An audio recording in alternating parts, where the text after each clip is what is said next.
Northridge. I'm currently standing in Lastman Square, right where Northridge Center Station sits today. This stretch of Yonge has become one of Toronto's key downtowns, with landmarks, office towers, and high-rises galore. But back in the 1970s, this area was low-rise plazas, parking lots, and white housing. So what changed this area?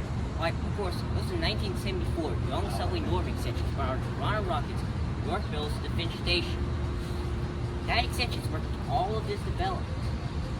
But there was a catch. Trains did roar through this area, but they did not stop. So by the mid-1980s, planners needed a solution to sort this entire development. And a solution came in the form of something they call an infill station.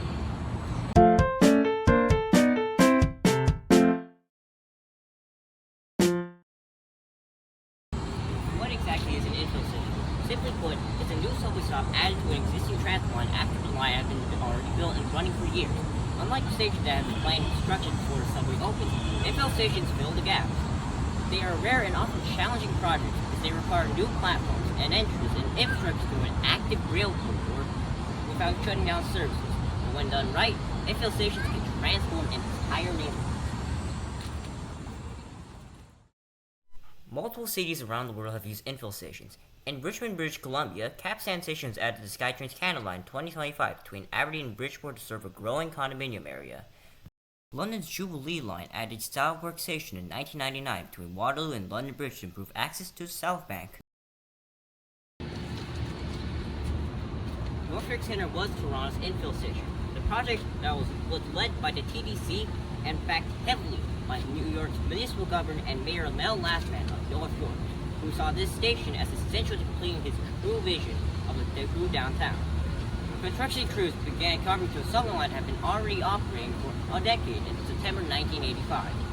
Engineers couldn't use the usual cut and cover method, because the young line had to stay open.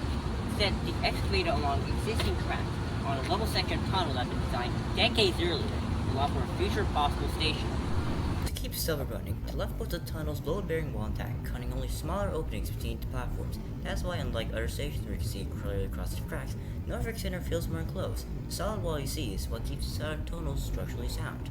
When building the platforms, they chose side platforms instead of center platform, since the existing tunnels had stayed intact, making it cheaper and safer to excavate separately on each side rather than widen the tunnel for a new center platform.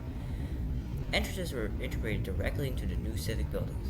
The station will be open to commuters on June 18, 1987, at a cost of $20 million, or about $50 to $55 million today, or about 0.5% of the cost of one existing crossout.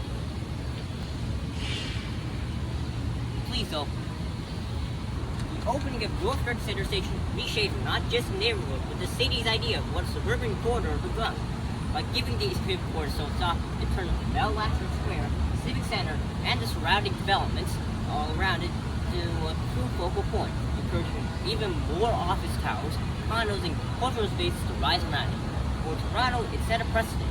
You don't always need new lines to change the city. Sometimes one well-placed station can do it. Voiceover because the square is playing copyrighted music. Infill stations are powerful tools in urban planning. They are way cheaper than building new transit lines while improving access by filling service gaps. They help ease crowding by distributing drivers more evenly and boost overall transit ridership. Beyond transit benefits, they spur transit-oriented development, transforming underused areas into dense, mixed-use neighborhoods that strengthen local economies, promote walkability, and help reduce urban sprawl. So how do you build an infill station without throwing an entire city to chaos? And constantly using the right techniques. In dense areas, engineers often like to use mining, carving out space around active tracks like they did here in Northridge Centre. In shallower sections, cut and cover can work by temporarily rooting or supporting tracks while excavating from above. Platform design matters too. Side platforms are way easier to fit into straight tunnels, while center platforms work better when there's room to widen. And then there's money. Cities don't always foot the entire bill. In Richmond, BC, Capstan Station of the SkyTrain's Canada Line was funded entirely from developer fees from surrounding condominium projects. Toronto can use a lot more infill stations, not just on our subway network, but also on our GO train network. Take Parkland GO, as Parkland Road on the Glacier West Line, which is served directly growing Humber Bay Shores area, but currently sits between Midco and Exhibition stations with no stop of its own. Cherry Station, near the TTC's Distillery streetcar loop on the Lakeshore East Line, will provide massive access to the new island development being constructed at the Portland. City Place Go, on Spadina Avenue, near the Sky Dome, will finally provide much-needed transit access to one of the newest and densest neighborhoods, and provide relief to Union Station. Further north, Concord Gold and Highway 7 on the Berry Line can support booming commercial and residential growth in Vaughan, and provide a connection to the Highway 7 Viva quote-unquote bus rapid transit plan. Liberty Village Goa, Dufferin and Queen on the Kitchener Line, can provide connections to busy 29 different buses and the even more busy 501 Street Corridor.